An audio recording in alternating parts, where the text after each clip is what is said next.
Question है copper block of mass 2.5 kg is heated in a furnace to a temperature of 500 degrees Celsius and then placed on a large ice block. What is the maximum amount of ice that can melt?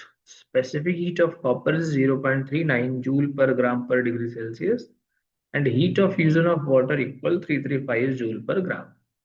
देखो इस type का जब भी question आता है तो एक calorimetry का कॉन्सेप्ट बनता है। इस कंडीशन पे आपको केवल एक ही चीज ध्यान रखनी होती है, heat gained equal heat loss. Mandatory है कि सराउंडिंग्स पे हीट ना गई।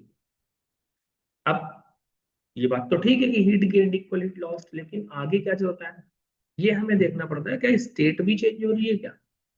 तो दो मेन चीज ध्यान रखनी है आपको कि अगर केवल टेम्परेचर चेंज हो रहा है, स्टेट चेंज नहीं हो रही, तो स्पेसिफिक हीट लगाएंगे, और अगर स्टेट चेंज हो रही है तो लेटेंट हीट लगाएंगे। क्वेश्चन के हिसाब से हमारे पास जो कॉपर ब्लॉक है इसका मास कितना है, 2.5 kg। अब ये 2.5 kg का मास है, कितने डिग्री पे गर्म किया जाता है, 500 डिग्री सेल्सियस पे गर्म किया जाता है। ठीक है, अब इसके बाद कहाँ रखा जाता है, इसको आइस ब्लॉक में रख दिया जाता है। तो कह रहा कितनी आइस मेल्ट हो गई होगी, हो गया सवाल। मतलब कॉपर ब्लॉक की हीट क्या हुई होगी, लॉस हुई होगी। जब आइस में रखा होगा आइस तो क्या होगी, मिली होगी। अब आइस का कॉन्सेप्ट क्या करा, कितना पानी में कन्वर्ट हो गई, तो मतलब स्टेट चेंज हो गई। तो किसको हीट मिली होगी, आइस को। किसकी हीट गई होगी, कॉपर की। तो बस सीधा कॉन्सेप्ट, हीट लॉस्ट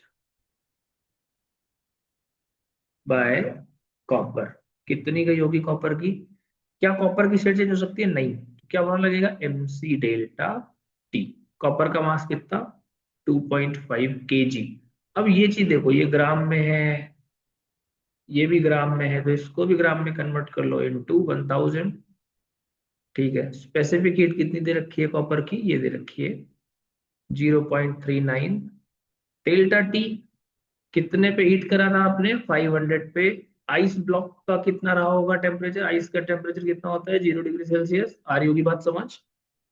तो इसको 500 माइनस 0 डिग्री सेल्सियस कर देते हैं, तो इसको आ गया 2500 इंटू 0.39 इंटू 500। ठीक है, कोई दिक्कत नहीं, यहां तक बात समझ में आ गई। अब हीट गेन्ड बाय किसको मिली है, आइस ब्लॉक को। आइस ब्लॉक का सवाल ये कह रहा है आपसे कितना मेल्ट हो गया हमें चाहिए। तो जो इसको अगर मैं Q1 कह दूं और इसको Q2 कह दूं, तो क्या फॉर्मूला आना चाहिए, ml।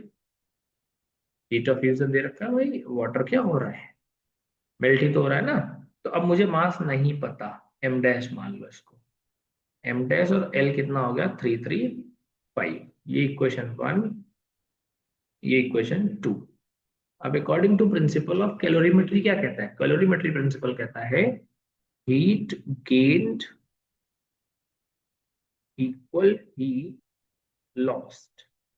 तो हीट गेन कितनी है, 2500 into 0.39 into 500 is equal to heat lost कितना है, ये हीट लॉस्ट ये दे रखा है, उल्टा लिख दिया, कोई बात नहीं। हीट गेन्ड है अपने पास m डैश इंटू 335 और हीट लॉस्ट है 2500 0.39 इंटू 500। तो m डैश कितना आ गया, 2500 0.39 500 अपॉन 335।